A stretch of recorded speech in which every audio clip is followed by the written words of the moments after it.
আজম খান বাংলা গানের মানচিত্রে এক ধূমকেতুর নাম, যার স্টেজে ওঠা মানেই ছিল তারুণ্যের উন্মাদনা, আর যার কণ্ঠে সুর মানেই কোটি হৃদয়ের স্পন্দন।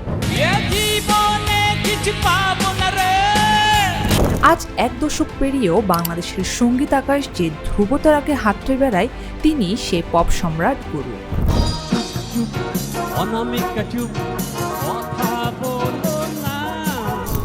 মাহবুবুল হক খান ওরফে আজম খানের জীবনের মোড় ঘুরিয়ে দেয় 1971 সালের মহান মুক্তিযুদ্ধ। তার বাবা বলেছিলেন, যুদ্ধে যাবি যা, কিন্তু স্বাধীন না হয়ে ঘরে ফিরবি না। বাবার সেই আশীর্বাদই আজম খানকে পপ সম্রাট হওয়ার আগে গড়ে তুলেছিল একজন অকুতভয় ক্র্যাক প্লাটুন যোদ্ধা হিসেবে। 2 নম্বর সেক্টরের একজন দুর্ধর্ষ গেরিলা যোদ্ধা হিসেবে তিনি অংশ নিয়েছিলেন অপারেশন তিতাস সহ বেশ কিছু সম্মুখ যুদ্ধে।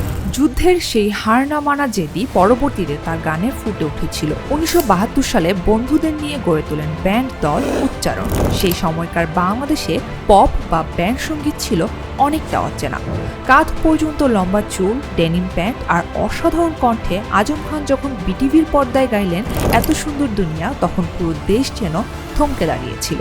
তিনি পশ্চিমা পপ আর রক মিউজিকের সাথে দেশি মাটির গন্ধে মিশিয়ে এক নতুন ঘরানার জন্ম দিলেন, যার নাম বাংলা পপ। আজম খানের গান শুধু বিনোদন ছিল না, ছিল সমাজের দর্পণ। তার রেল লাইনের ওই বস্তিতে গানটি শুনলে আজও চোখে ভাসে যুদ্ধ পরবর্তী বাংলাদেশের ছিন্নমূল মানুষের হাহাকার।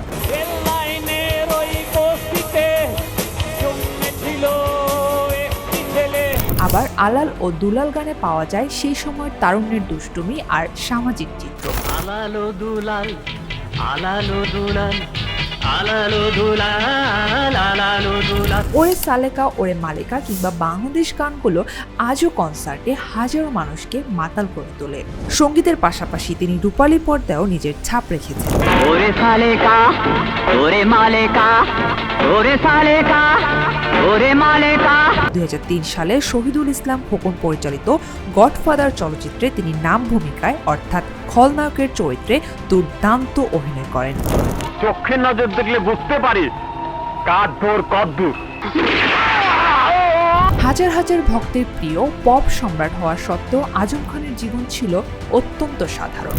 ঢাকার কমলাপুরের গলিতে আড্ডা দেওয়া, পাড়ার ছোটদের সাথে ক্রিকেট খেলা আর সাধারণ মানুষের সাথে মিশে যাওয়া ছিল তার আনন্দ।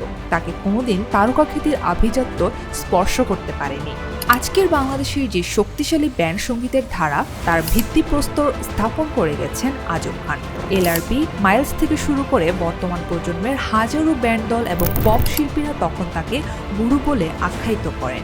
উনি আমাদের আজম খান, গুরু তোমায় সালাম। এবং আজও সবাই তাকে তাদের গুরু মনে করেন। সঙ্গীতের ময়দানে আজম খানের প্রাপ্তি কেবল কোটি ভক্তের করতালি নয়, বরং রাষ্ট্রীয় এবং প্রাতিষ্ঠানিক বহু সম্মাননা তার ঝুলি সমৃদ্ধ করেছে।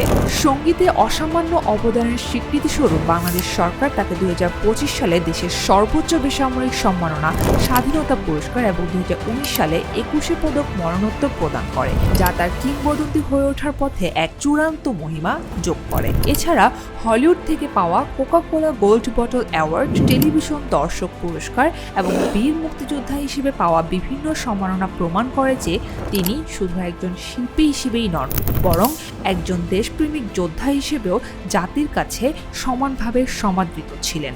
আজম খান 1981 সালের 14 জানুয়ারি শাহেদা বেগমকে বিয়ে করেন। তবে আজম খানের রেখে যাওয়া উত্তরাধিকার শুধু তার কালজয়ী গানগুলোতেই সীমাবদ্ধ নয়। তার আদর্শকে ধারণ করে নিজ নিজ পথে এগিয়ে চলেছেন তার 3 সন্তান, বড় মেয়ে ইমা খান, ছেলে হৃদয় খান এবং ছোট মেয়ে অরণি খান। 2011 সালে 5 জুন ক্যান্সারের কাছে হার মেনে পরপারে পাড়ি জমান এই কিংবদন্তি আজ শরীরী উপস্থিতিতে তিনি নেই, কিন্তু বাংলার প্রতিটি গলি, প্রতিটি চায়ের আড্ডা আর প্রতিটি তরুণের গিটারের টুংটাং শব্দে আজম খান বেঁচে আছেন এবং থাকবেন চিরকাল সবার গুরু হয়েই।